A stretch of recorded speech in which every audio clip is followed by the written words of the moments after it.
India rankings 2025 report आई है। India ranking based है national institutional ranking framework पर। National institutional ranking framework Bharat में higher educational institutes के लिए एक रैंकिंग मेथोडोलॉजी है।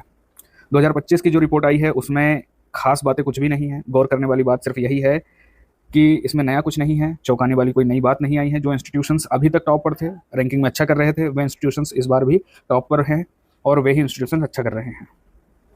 इस एडिटोरियल में नेशनल इंस्टीट्यूशनल रैंकिंग फ्रेमवर्क यानी NIRF की कमियों पर बात की गई है।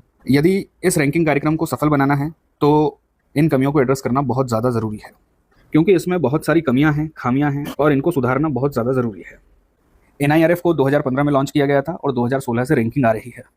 किसने लॉन्च किया था? लॉन्च किया था ministry of human resources and development ने, यानी मिनिस्ट्री ऑफ एजुकेशन ने। पहले इसमें लगभग जब शुरू हुआ था उस समय 3,565 इंस्टीट्यूशंस पार्टिसिपेट करते थे, लेकिन अब लगभग 14,163 इंस्टीट्यूशंस पार्टिसिपेट कर रहे हैं। मतलब इसका दायरा बढ़ रहा है, समय के साथ और ज़्यादा विस्तार ले रहा है।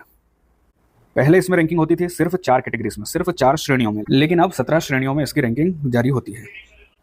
यहाँ पर ध्यान रखने वाली सबसे ज़रूरी बात यह है कि इसमें सिर्फ और सिर्फ हायर एजुकेशन सेक्टर को ही कवर किया जाता है।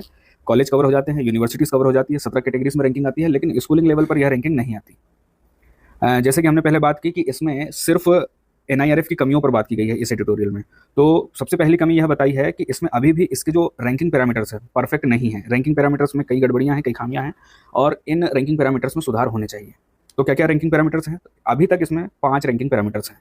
पहला पैरामीटर है TLR, teaching, learning and resources, शिक्षण, अधिगम और संसाधन, और वेटेज है 30%।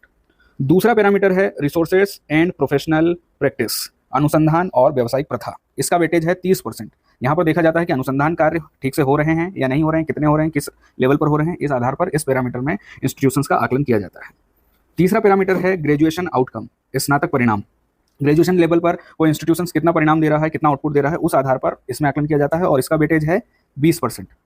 चौथा है आउटरीच और इंक्लूसिविटी, आउटरीच और समावेशन। इसमें देखा जाता है कि किसी शिक्षण संस्थान में अलग अलग क्षेत्रों से, अलग अलग आर्थिक वर्ग से, अलग अलग सामाजिक वर्ग से लोग हैं या नहीं, शिक्षकों में विविधता है या नहीं, या सिर्फ एक ही वर्ग से आ रहे हैं लोग। अलग अलग क्षेत्रों से लोग होने चाहिए, अलग अलग आर्थिक वर्ग, अलग अलग सामाजिक वर्गों से लोग होने चाहिए, और इसका वेटेज है सिर्फ 10%।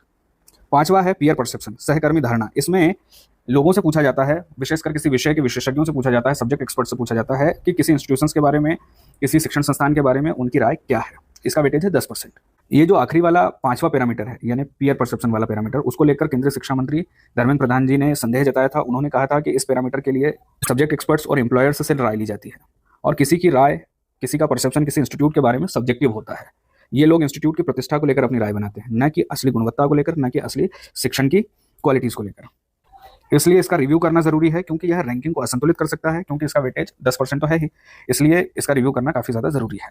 इस रैंकिंग में दावा किया जाता है कि इसके लिए जो आंकड़े जुटाए जाते हैं, मतलब रैंकिंग बनाने के लिए जो आंकड़े आते हैं, उनका थर्ड पार्टी ऑडिट होता है और इनको वेरीफाई किया जा सकता है। लेकिन सच्चाई यह है कि आंकड़ों का एक बड़ा हिस्सा बिब्लियोमेट्रिक डेटा होता है और इंस्टीट्यूट के द्वारा किए गए सेल्फ डिक्लेरेशन पर आधारित होता है। इसलिए इन आंकड़ों को ऑब्जेक्टिव मानना, एकदम सटीक और सही मानना गलत होगा, क्योंकि ये सेल्फ डिक्लेरेशन पर आधारित है और सेल्फ डिक्लेरेशन इंस्टीट्यूट के द्वारा किया जाता है। कोई भी इंस्टीट्यूट अपने बारे में बुरे आंकड़े नहीं देता है। इसके बाद आउटरीच और समावेशन का जो पैरामीटर है उसमें भी काफ़ी कमियां हैं। इसमें सिर्फ क्षेत्रीय और लैंगिक विविधता को ही ध्यान में रखा जाता है। इसमें आर्थिक रूप से पिछड़े लोगों के, सामाजिक रूप से पिछड़े लोगों के और दिव्यांग लोगों के आंकड़ों को शामिल नहीं किया जाता है। इस पैरामीटर पर इतना ध्यान नहीं दिया जा रहा है। इसका सबूत यह है कि टॉप 10 इंस्टीट्यूट्स में सिर्फ 2 इंस्टीट्यूट ही ऐसे हैं जिनको इस पैरामीटर के लिए, यानी कि आउटरीच और इंक्लूसिविटी के लिए 70 से ज़्यादा स्कोर मिला है। टॉप 10 में सिर्फ 2 ही इंस्टीट्यूट ऐसे हैं जिनके पास 70 से ज़्यादा स्कोर है। इसको लेकर चिंता करना जरूरी है, क्योंकि अभी भी हमारे समाज में सामुदायिक रूप से पिछड़े लोग, वंचित समुदाय के लोग हायर एजुकेशन तक नहीं पहुंच पाते हैं। लोग बीच में स्कूल ही छोड़ देते हैं, तो कॉलेज तक पहुंचना तो बहुत दूर की बात है। इसके लिए सुझाव दिया जा रहा है कि NIRF में सामुदायिक आरक्षण की नीति पर ध्यान दिया जाना चाहिए। सामुदायिक आरक्षण की नीति को NIRF में शामिल किया जाना चाहिए और देखा जाना चाहिए कि ये शिक्षण संस्थान आरक्षण की नीति का कितनी गंभीरता से पालन कर रहे हैं। शिक्षक भर्ती में भी ST, SC और OBC के आधार पर आरक्षण दिया जाना चाहिए और उसका कड़ाई से पालन भी किया जाना चाहिए, क्योंकि अक्सर नीतियां बन जाती है लेकिन उनका अनुपालन नहीं हो पाता है, जमीन पर नहीं उतर पाती हैं। आरक्षण एक अफर्मेटिव एक्शन है, सकारात्मक कदम है। इस कदम से पिछड़े लोगों को आगे बढ़ाया जा सकता है। इसमें कई कमियां हो सकती हैं, लेकिन इन कमियों को दूर करके भारत को समतावादी देश के रूप में हम स्थापित कर सकते हैं। इससे भारत में समता बढ़ेगी, पिछड़े लोग आगे आएंगे और एक बराबरी वाला माहौल बन पाएगा। आरक्षण में कमियों को दूर करके इसे जरूर लागू किया जाना चाहिए। रैंकिंग में कुछ ऐसे आंकड़े भी निकल कर आए हैं जो और ज़्यादा गंभीर हैं और ज़्यादा चिंताजनक हैं। पहली बात तो यही है कि टॉप 100 इंस्टीट्यूट्स जो हैं रैंकिंग में, उन टॉप 100 इंस्टीट्यूट से बाहर जितने भी शिक्षक हैं उनमें डॉक्टरेट वाले टीचर्स की काफ़ी कमी है, या कहें कि लगभग है ही नहीं। टॉप 100 के अलावा जो टीचर हैं उनमें डॉक्टरेट वाले टीचर लगभग न के बराबर हैं। दूसरी बात है कि 58% से ज़्यादा मैनेजमेंट इंस्टीट्यूट्स में एक भी रिसर्च पेपर पब्लिश नहीं हुआ है, 58% इंस्टीट्यूट्स में। तीसरी बात है कि कई संस्थानों ने झूठे आंकड़े जमा किए हैं, क्योंकि बड़ा हिस्सा सेल्फ डिक्लेरेशन से आता है, जिसके बारे में हमने अभी थोड़ी देर पहले चर्चा भी की थी। अगर इसमें सुधार नहीं हुआ तो सही जानकारी सामने नहीं आएगी, संस्थान झूठे आंकड़े जमा करते रहेंगे, सुधार नहीं हुआ तो ये जो NIRF है वो प्राइवेट इंस्टीट्यूशंस के लिए एक ब्रांडिंग का टूल बनकर रह जाएगा, मात्र औपचारिकता बनकर रह जाएगा।